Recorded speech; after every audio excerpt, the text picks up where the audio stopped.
The first agenda was a small amendment to the Meghalaya Forest Authority Act of 1991, where basically the purpose of this particular Meghalaya Forest Authority was to help coordinate between the State Forest Department as well as the district councils, so that different monitoring mechanisms could be implemented. And that was the sole purpose of this particular act. And this act was passed in 1991. So it's been there for 35 years now. But this act could not be implemented in letter and spirit because the financial powers in terms of this particular authority being able to use financial resources being given to it by the state government, just basically even to conduct meetings or different programs, was not part of the act, and the law department had raised concerns on that. And therefore this amendment is a very, very basic administrative kind of an amendment, which is allowing this particular authority to have the provision of being able to utilize the funds which will be given to this authority by the state government to conduct their day-to-day activities, which is mostly meetings and coordination between the district councils and the state forest department and the government at large. So it's a very minor department, but as I said, it is necessary because without that the authority will not be able to function. The second notification was a very simple notification again. It was regarding the regulation of the use of name boards on official vehicles. As you recall that we had come out with an amendment on an SOP, where we had mentioned about the different sirens and lights and other VIP culture that was something that we were all concerned about. In that we had come out with an order saying that the transport department will define on who can be allowed to use name boards and not. And based on that decision, the transport department today had given the list of different individuals, rather positions, on who can use these name boards and who cannot, and what will be the format of the name boards. So therefore there has to be a standard format as per designation, which will be now used, and that list was today approved, and the list is there with us, but it's too long for me to mention all the details. But mostly it is the different officials and the different positions at the government level and in the judiciary mostly, and in the administration. So these are the three main areas which and of course certain statutory positions from the central government perspective. So that was the second decision that we took. And our third decision was regarding an introduction of a one-time settlement scheme for waiver and reduction of penalties relating to motor vehicles tax, passenger and goods tax, and fitness fees.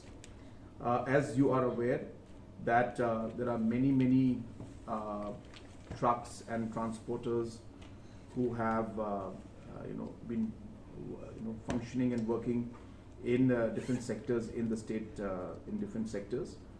And in the past many years, say anything between 3 years to the last 20 years, there have been many of the different transporters and different vehicles and commercial vehicles who have not renewed their motor vehicles taxes, passengers goods taxes, and have not gone ahead with the fitness fees either. Now this was for multiple reasons. Somewhere the enforcement was not to the point where it should be. Somewhere the drivers themselves or the owners themselves of commercial vehicles, they did not take interest in actually renewing these. And after the different acts and laws that have come out from the central government, the fees for these kind of taxes are actually quite nominal, but the penalty that is charged on them for not renewing is something that is actually quite extreme, I should say. And just to give a small example to you, that the penalty for no fitness certificate, though the fitness certificate fees is about 1,200 rupees annually, the penalty for not having this is 50 rupees per day, which means if you don't renew it, you end up spending almost close to about 18,000 rupees just as penalty piling up. So you can imagine if there's a truck which has not renewed it for the last 20 years, you have almost close to 30 lakhs of fees that is, that piles up for that particular, 3 lakhs, I'm sorry, piles up for that particular driver or that particular vehicle owner. So the fees, though being rational, the penalties were something that were quite irrational, I should say, and that is an amount that's set up by the government of India. So in our basic calculation, we could see that if we just put the calculation of the penalties alone, especially when it comes to the penalties on no fitness certificate, the amount, if we were to calculate for all the trucks and vehicles, the amount would come up just of the penalties alone at about 900 crores. This is just a ballpark figure we have. And similarly, if you look at the figures for MV tax, it's about 21 crores. And if you look at the figures for 21 crores, and for the goods and passengers is about 5 crores. And as I said, if you look at the figures for the penalty, it's about 900 crores.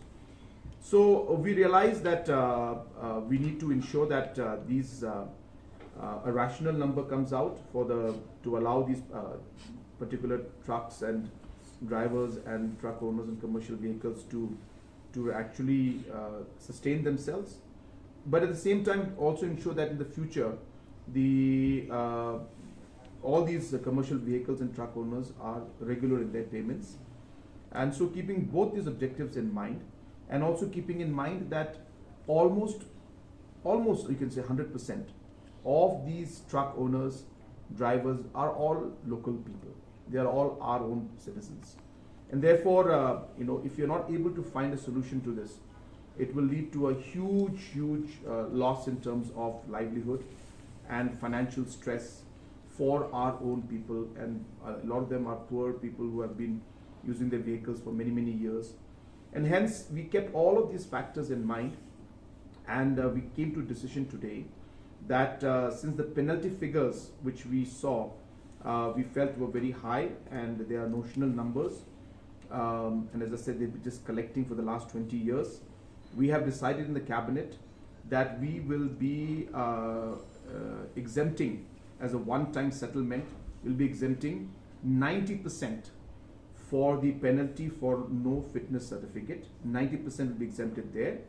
And for the MV tax and the goods and passengers tax, we will be exempting 80% from this in the one-time settlement, which will allow the different drivers and different commercial vehicle owners at least the space to then be able to come back to normalcy, and will not put financial stress and burden on them. And we will be able to then regularize and monitor the future registrations and future fitness certificates in a proper manner. So this is a huge one-time settlement that we're doing for our transporters, keeping in mind that these are our people, our local people, and this kind of a stress would definitely lead to complete loss of livelihood, and in a way a complete halt to the overall transportation system within the state, as I said, especially keeping in mind our local people being involved in it.